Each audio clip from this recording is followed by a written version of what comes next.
அஸ்ஸலாமு அலைக்கும் respected viewers. இந்த உலகத்தில் நாங்கள் நல்லா ஒரு வேலை செய்யணும், நல்ல ஒரு பொசிஷன் எங்களுக்கு கிடைக்கணும், இந்த பூமியில் நாங்கள் கம்ஃபர்டபுளான ஒரு வெல் செட்டில்டாக நாங்கள் வாழணும் அப்படின்னு சொன்னால் நாங்கள் என்ன செய்யணும்?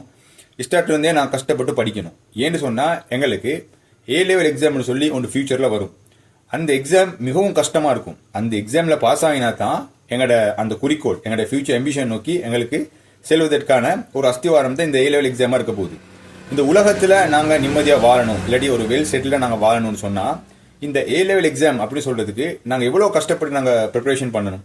கிட்டத்தட்ட 12 வருஷம் எங்களோட வாழ்க்கை அதுக்குண்டே தியாகம் பண்ணி, எங்களோட குடும்ப உறவுகள் எல்லாம் அதுக்குண்டே எங்களுக்கு பின்னுக்கு புஷ்அப் பண்ணி நாங்கள் எவ்வளோ எஃபோர்ட் போட்டு படிக்கிறது எல்லாமே நாங்கள் நல்லா புரிஞ்சு மனசில் வச்சுட்டு போயிட்டு அந்த ஏ லெவல் எக்ஸாம் நாங்கள் எழுதும் போது அந்த எக்ஸாம் எங்களுக்கு எவ்வளோ கஷ்டமாயிக்கும்.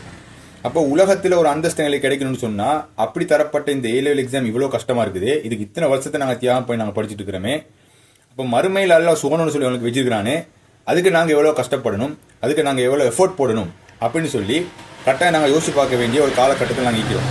நான் இதை ஏன் சொல்கிறேன் அப்படின்னு கேட்டால், ஏ லெவல் எக்ஸாம் அதாவது வாழ்க்கையில் நாங்கள் நல்லா வாரத்துக்கு இவர் குவாலிஃபையான ஒரு நபராக இல்லையான்னு சொல்லி தேர்ச்சி பெறதுக்கு அந்த ஏ லெவல் எக்ஸாம் வைக்கிறாங்க. அதே மாதிரி தான் சொர்க்கத்துக்கு போகிறதுக்கு நான் சொன்ன மாதிரி என்ன அடியான்னு கேட்டானா இல்லையா, இந்த பூமியில் வாழ்ந்தானா இல்லையா, இந்த பூமியில் நான் வச்ச எக்ஸாமில் இவன் ஃபெயிலா இல்லையா அப்படின்னு சொல்லி விளங்கிறதுக்கு சாதாரணமாக அல்ல எங்களோட கபரில் வச்சு ஒரு எக்ஸாம் வைப்பான்.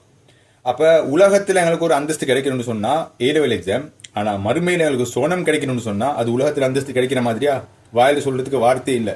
அவ்வளோ பெரிய சொர்க்கம் எங்களுக்கு கிடைக்கிறதுக்கு அல்ல எவ்வளோ பெரிய எங்களுக்கு எக்ஸாம் வைக்கிறேன்னு சொன்னால் 100 கேள்வி 150 கேள்வியெல்லாம் இல்லை.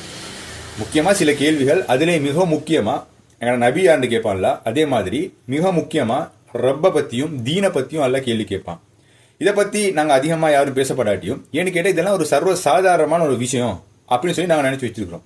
ஆனால் உண்மைக்குமே இந்த தீன் ரப்பு அப்படின்னு சொன்னால் அது சாதாரண விஷயமா இல்லாட்டி மிகப்பெரிய ஒரு விஷயமா, இதில் பாஸ் ஆகுறது லேசியா கஷ்டமா அப்படின்னு சொல்லி இன்ஷா அல்லாஹ் என் அடுத்த வீடியோவில் பார்ப்போம். அஸ்ஸலாமு அலைக்கும்.